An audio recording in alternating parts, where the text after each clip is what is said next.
Hey everyone, Hans here. Hope everyone's doing well. Today I wanted to talk a bit about mm, brutalism. Now, for those who do not know what that is necessarily, brutalism is essentially anti-art. The talentless hacks, the artists who try to push it off as an art form, uh, they basically um, want to brutalize culture, brutalize people's spirit. That's why it's called brutalism. They will not openly, publicly say that that is what they're practicing, of course, for obvious reasons. But it's a thing. Brutalism is anti-art. It's anti-culture. It's, by extent, well, anti-white. Of course, yes, other races also have their art forms, and it's anti that as well. But these people can take care of themselves. I'm just talking about my own, which is nothing but fair for me to do. So, brutalism in architecture is something I specifically wanted to get into a bit. Uh, I do not exactly know what the prices are these days for houses, but I can well imagine that if you look at modern buildings today, for me, they look like aquariums. And boxes. They're basically a box made from concrete, plastic, and glass. Usually white, like completely painted white. I'm talking about the what is that called in English? It's not a color. It's a tint, I believe. A black and white tints. So sterile, sterile looking, rigid, cold, and altogether uninviting, in my opinion. Plus the flat roofs hint to me at some. Mm, how shall one put it? Yeah, it's. I have my suspicions about that. There are places in the world where flat roofs are a thing, but the West isn't one of those. But that's maybe just me. I don't know. In that sense, why do I otherwise bring it up? Is well, they're selling this off to young couples as trendy, I suppose. Oh, this is the new latest thing. You want to go for this? It makes you hip and cool for the next 10 years or 20 years or what have you, until something else comes along. No, I can well imagine it's cheaper though, and that in itself is a lot of allure. You just tax people to near extinction and make it very difficult for them to keep the money that they actually earn. Thus, they cannot spend as much. It's a great way of controlling people, by the way. I'm certain you caught that. But yeah, so people cannot really build actual beautiful houses necessarily anymore. They can buy a house that's old and renovate it still, but who knows for how long that will be possible once this new style, this brutalist style, becomes more commonplace, and one day you'll go to a mason, I suppose, or a carpenter or what have you, and you ask him, hey, my house needs a few fixes, and he'll say, well, I only know how to put boxes together. There's gonna be actual art forms and crafts that are gonna die if this is gonna become the norm. I definitely hope it won't. These aquariums, these boxes, these stone boxes, are already such an eyesore on the landscape as is.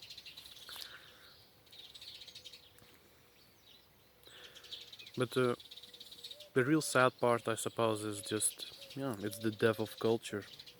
It's the depth of actual expression of a people's spirit, or even personal spirit, if you will. Even the gardens somehow look lifeless. There may be plants in them, but it's absolutely nothing wild about it. Mostly animals don't even want to live there, from what I know.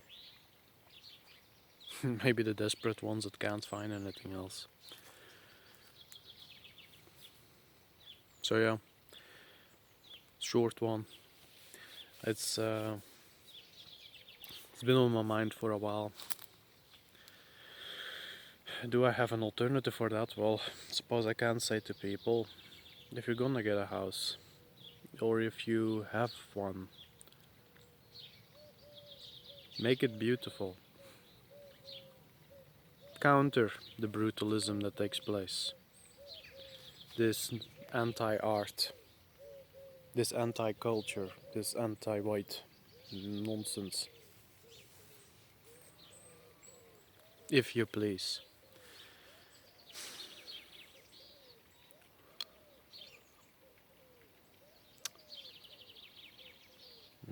Yeah, what else is there to say about it? Maybe it's worth getting into a bit is I'm actually a bit worried also about what happens to children who are raised in such a place. Sure, they still see other buildings that have, gargoyles or people who actually paint very beautiful things on their houses. I once saw this couple who made like a stone. What is that called? These that cave art from from your. They actually made pieces like that on their wall, and it looks absolutely brilliant. I've seen some street artists, actual street artists, not these fools who leave squibbles or scriggles or whatever you call them all over the walls. They're full of political bullshit. Um, or just plain insults or other kinds of nonsense. No, actual street artists who beautify the streets. They see like these highway bridges. We all know them, right? Grey, disgusting looking. You want to get underneath them as quick as possible. Well, and then the actual artists, they show up and say, "I'm gonna give this a lick of paint," and they paint. What was the one thing that really stood out to me? I once traveled to another country in the north, and someone, yeah, let's go with that, not with the bridges, because this is actually something that I really saw, and I like to see more of actually. You have these electricity boxes, or whatever you're calling them, that you see along the roads here and there to power up lanterns or what have you. Usually they're like this filthy grey, right? Real eyesores, looks disgusting. Once I traveled through a small city, I guess it was, or a town, and in passing, I actually noticed someone took the effort to go through these boxes and paint a frog pond. I saw something else, a wall that had a depiction of a fox walking through the forest. And like beautifully done. Like really good. Amidst all these decaying, rotting, disgusting looking buildings. To add at least something of vibrancy and life to the place. I'd like to see more of that myself. I would shake the hand of the one who painted that. I would, because it gives a bit of flavor to life to pass through something as such. Same with the houses, I suppose. Is there something else? Well, yeah. And as children being raised in places like that, in these sterile boxes, I'm not saying that it's automatically bad, but what you expose your children to is very important. It may not look that way in the moment, but you would be surprised what the end results may be. If you raise a child in a place of beauty, I think that child will have far more imagination, will be feeling something on the inside. There will be a fire there that's alight. Whereas if you raise a child in some of these boxes, there's nothing there to pique the senses. And I think that dulls, after a while, the senses and the mind. What do you think? I don't know for certain. I could be wrong.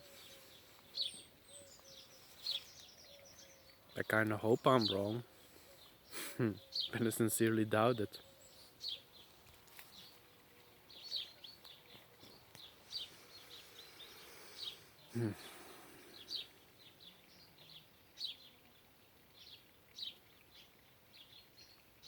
And what does it say about people who want to live in boxes like that? I know, it's like I said, maybe financially they can't help it. That is the best they can go for. Which exposes a whole set of other problems, right? That can be resolved, mind you. And then those who like it, well, wow. Just wow. Why? Because you're told. That's not liking things, that's just doing what you're told. Yeah.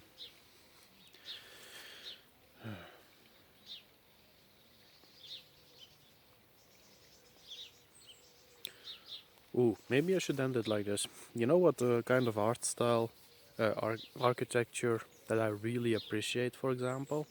It's, you really should, well, maybe Google is going to show you some very weird stuff. But try it anyways, I guess.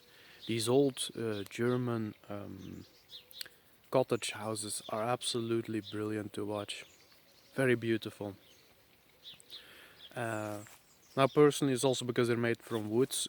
I like buildings that are made from wood a bit better. That's just personal taste. I actually sincerely doubt that our ancestors actually used to live in these caves. They might have sheltered in them for a while, but actually lived there. Most of us prefer to be in the woods, not in caves. That's a bit of an aside, I suppose, but that is something I noticed. But yeah, these German cottage houses, very beautiful, like with flowers painted on them. Maybe even different kinds of wood that are that make their own patterns, give a whole new what is it called? I don't know the word, but yeah. What else is there?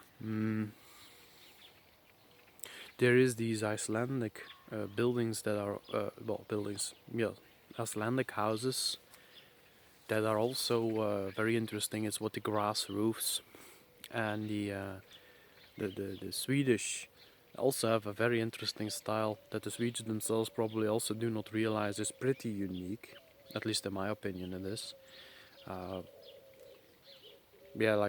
they actually, in that, they actually are a very good example also of that vibrancy. You're like very vibrant colors for the walls, and then the roof is this bright red, while the walls may be some kind of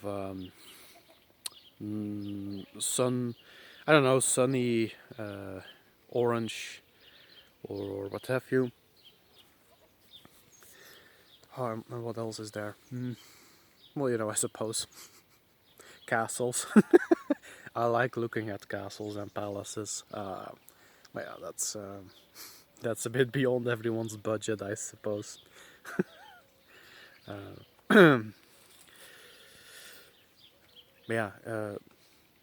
If you look at that, simply, it's only 2 or 3 examples that I give here, but if you just glance at that and then think to yourself, if you would have to choose between living in a place like that or in one of these soulless boxes, I know what I would pick very quickly, because the one appeals to that Hyperborean spirit, you know, the bio spirit that I'm part of.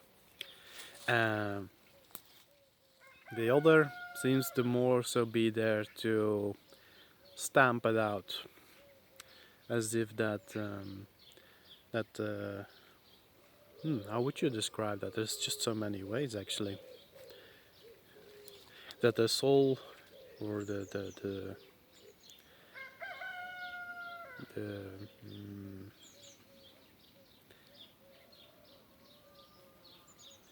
the subconscious that I share with all those of my bloodline, let's say, doesn't matter if they speak the same language as me or not, that they mm, yeah, that spirit, that subconscious is being harmed with this brutalism. And the cure, well, we already have it. We just need to see more of it. Shall we end with that? I think we shall end with that. You'll have a good one, and bye bye.